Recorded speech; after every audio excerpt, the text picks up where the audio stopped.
దొంగల విందు. భీమశంకరం అనే యువకుడు పొరుగు గ్రామంలో ఉన్న బంధువుల ఇంటికి పెళ్లికి వెళ్ళి సూర్యాస్తమయ సమయంలో స్వగ్రామానికి బయలుదేరాడు. అతడు ఒక అడవి దారి వెంట నడుస్తుండగా హఠాత్తుగా వాన ప్రారంభమైంది. అతడు తలదాచుకునేందుకు దిక్కులు చూస్తుండగా సమీపంలో ఒక పాడుపడిన సత్రం కనిపించింది.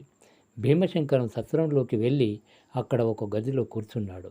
ఆ సమయంలో 25 మంది దొంగలు తమ నాయకుడి వెంట ఆ సత్రం చేరారు. దొంగలు తమ గుర్రాలు దిగి వెంట తెచ్చిన కట్టెలు, బియ్యం, పప్పు దినుసులు సత్రంలోకి తీసుకురాసాగారు. వాళ్ళ నాయకుడు వాళ్ళతో, ఈ గాలివాన ఇప్పట్లో తగ్గేట్టు లేదు.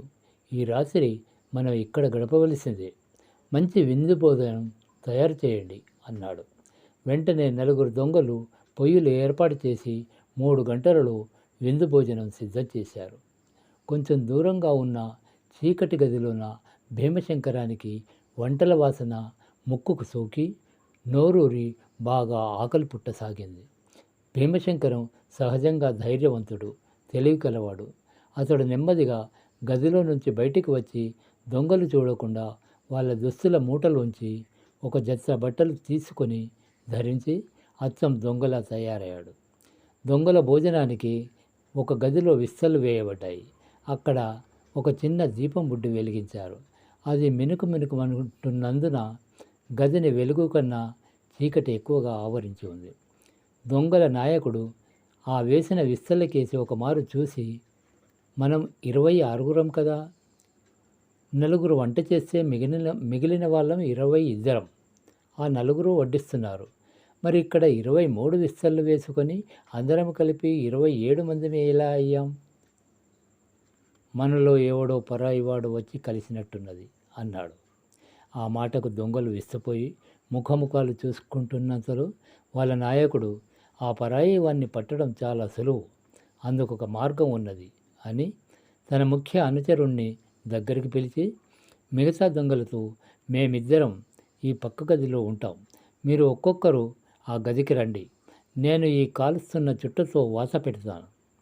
దానికి ఓర్చుకోలేక ఎవడైతే పెడబొబ్బలు పెడతాడో వాడు పరాయివాడు, వాని చెట్టు కొమ్మకు వెళ్లాడి తీస్తాను. తర్వాత దొంగల నాయకుడు, వాడి ముఖ్య అనుచరుడు పక్క గదిలోకి వెళ్ళారు. ఒక్కొక్క దొంగ ఆ గదిలోకి వెళ్ళిన కొద్దిసేపటికి అబ్బా అని చిన్న మూలుగు మాత్రం వినిపించింది. అది గమనించిన భీమశంకరం, దొంగల నాయకుడు ఎవరికి చుట్టతో కాల్చి వాసలు పెట్టడం లేదని మరేదో ఎత్తు వేశాడని అనుకున్నాడు. అతడు గదిలోకి వెళ్ళగానే నాయకుడు ముఖ్యానుచరుడు అబ్బా అని చిన్నగా మూలిగి భీమశంకరాన్ని గోడవారగా కూర్చోబెట్టాడు. కొద్దిసేపటికి అందరు దొంగల వంతు అయింది. అప్పుడు దొంగల నాయకుడు వాళ్ళతో, మన మధ్య చేరిన ఆ పైవాడెవడో జిత్తుల మారి వెధవలా కనిపిస్తున్నాడు. వాడి మీద నా ఎత్తుగడ పారలేదు. ఈసారి వాడిని పట్టిస్తాను. నేను ఆ గదిలో ఉంటాను. మీరు ఒక్కొక్కరే వచ్చి ఈ రాత్రి మన సంకేతం ఏమిటో చెప్పిపోండి అన్నాడు.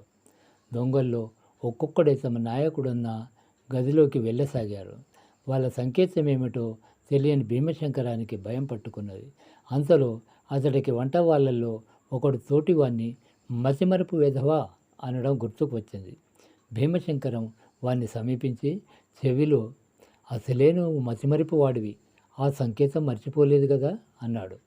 దానికి వాడు కోపం తెచ్చుకొని, లుంబా లుంబా, ఎంత మతిమరుపైనా ఆ మాత్రం గుర్తుపెట్టుకోలేనా అన్నాడు.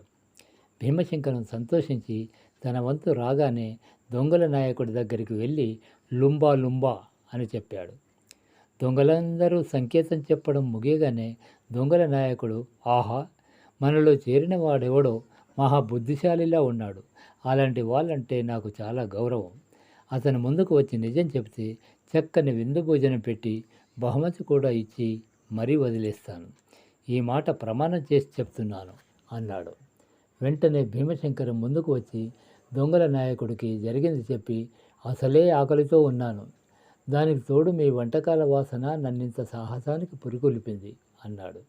ఆ మాటలకు దొంగల నాయకుడు పెద్దగా నవ్వి, ఆ వంటకాల వాసనే కాదు, రుచి కూడా ఎంత అద్భుతంగా ఉంటుందో ఇప్పుడే చూద్దువు గాని రా, నా సరసన కూర్చో, విందు భోజనం చేద్దువు గాని అన్నాడు. దొంగల నాయకుడు భీమశంకరానికి తృప్తి తీరా భోజనం పెట్టించి తెల్లవారుజామున వెళ్ళేటప్పుడు అతనికి 10 బంగారు కాసులు బహూకరించాడు.